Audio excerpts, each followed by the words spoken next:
I know it's Monday, but we're gonna start you off right. I know it's Monday, but we're gonna rock it tonight with LSU Odyssey. LSU Odyssey Odcast, Volume 31. What's up? It's Lon Philip Sullivan here on a jam-packed Monday morning. You know, it's we had some interesting commitments that could have been LSU takes. Were definitely LSU targets. There was definitely some interest, as there's always going to be. This is LSU. We're always going to hear positive stuff out of recruits when they come and visit at LSU. That's just the quality of coaching. They know what type of pedigree, the program, the mystique, they're all in about that. But there's just certain personal things and differences that create a commitment. And, I saw the writing on the wall. Damari Alston did as well when Trevante Citizen became a big take for LSU throughout June. He surged up that board.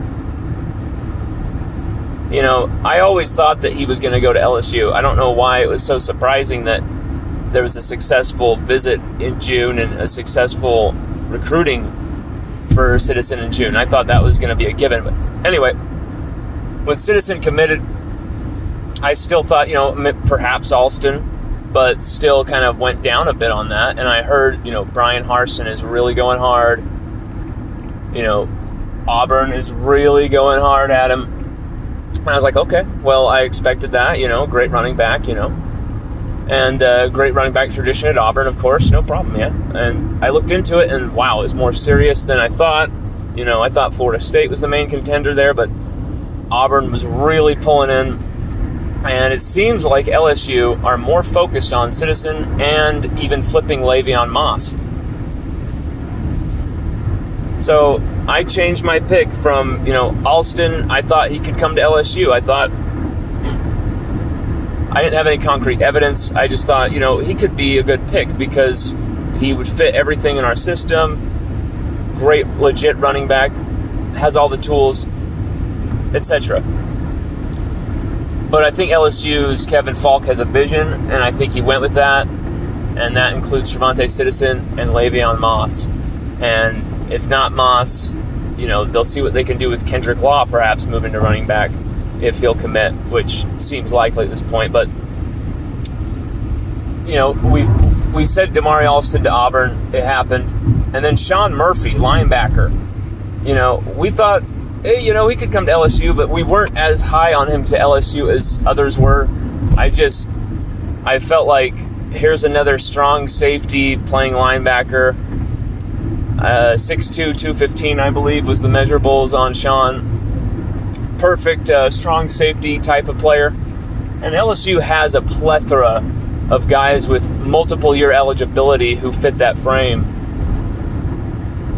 Mike Jones Jr., Derek Davis Jr., Cam Lewis even this next year. But, 1 year left of eligibility, so I guess he doesn't really count. But those two main guys is the projects right there for LSU in those positions. Even Jordan Tolles playing that other safety position. And, I just didn't think Sean Murphy would be coming to LSU because I was hearing such Alabama love. When he went to Alabama, he was talking about how he murdered all the drills. That was his quote, and was just all the eyes were on him, and they were saying how he was their number one guy. They already have Woodyard, great linebacker from this class. He's gonna be a really good Bama linebacker that is gonna cause out LSU some trouble years to come. But Sean Murphy, looks to be joining them to bulk up probably at Alabama, and he committed there, and no surprise there. And once again, we had our pick to Alabama.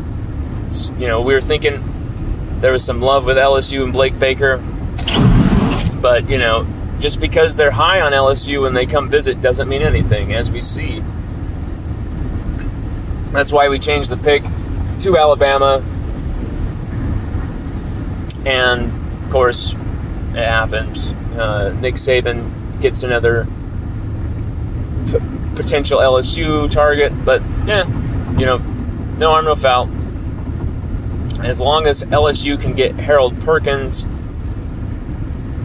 Sean Murphy can, minimize that damage, because Harold Perkins is really the main target for LSU. No secret there. Harold Perkins is the guy at linebacker.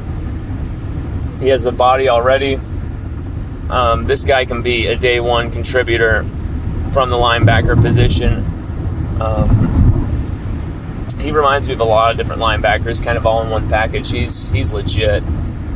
And he's a Louisiana native. He's in Texas, Cypress, but at the same time, played for Cy Creek. They're in Cypress, Texas. But at the same time, New Orleans native. His uncle Kevin Thomas still living in New Orleans. So whenever they're in town, he's got a bunch of family there, right there to support. Perhaps the family could make the move to New Orleans if he did commit and come to LSU. But, some interesting recruiting information. Interesting recruiting talk going down.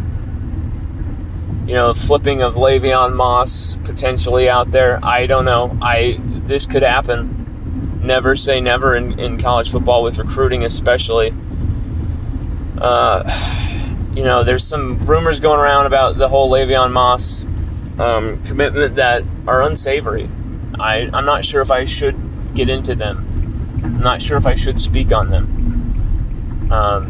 It involves tragedy with a friend, and involves a tragic loss of life, and that we're talking about human beings here, and I don't really want to upset people.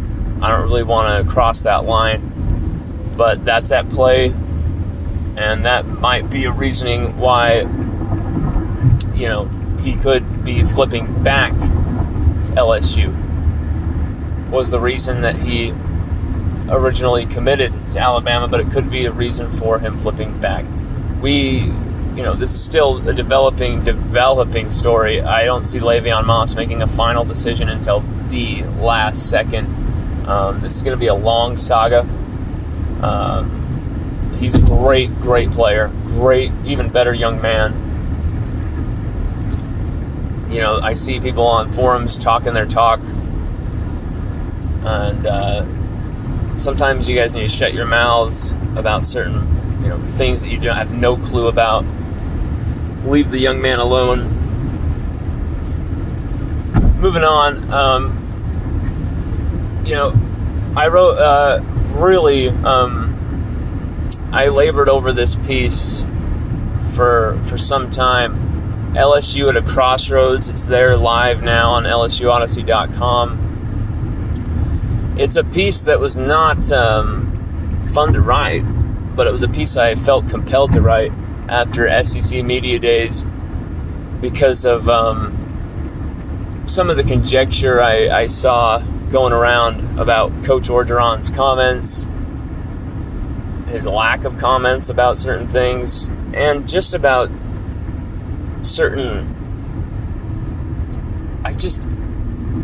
there's a lack of evidence going around. There's allegations that must be honored, must be investigated. The victims must be listened to. We must look into everything. We must punish who's responsible for these heinous crimes. But if you read that article, you'll see my viewpoint. And I try and use everything I can possibly find that's legitimate evidence, legitimate fact, backed by sources to prove where we are at. I'm not trying to say that this is the end game. This person is completely innocent, completely guilty. I'm trying to say right now we cannot say that this person is guilty because there's no evidence to suggest that.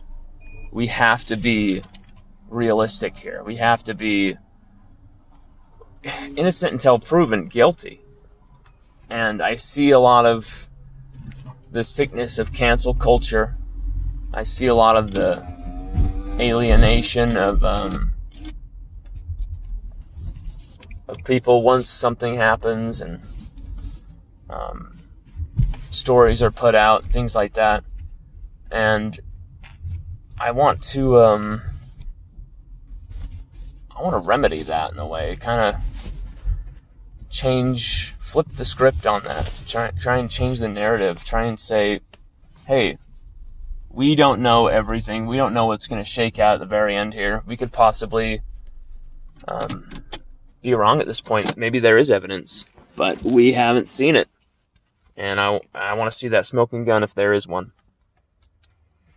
But anyway, check out that story. It's important for LSU fans. It's important for LSU as a program, I think, to understand what's at stake here.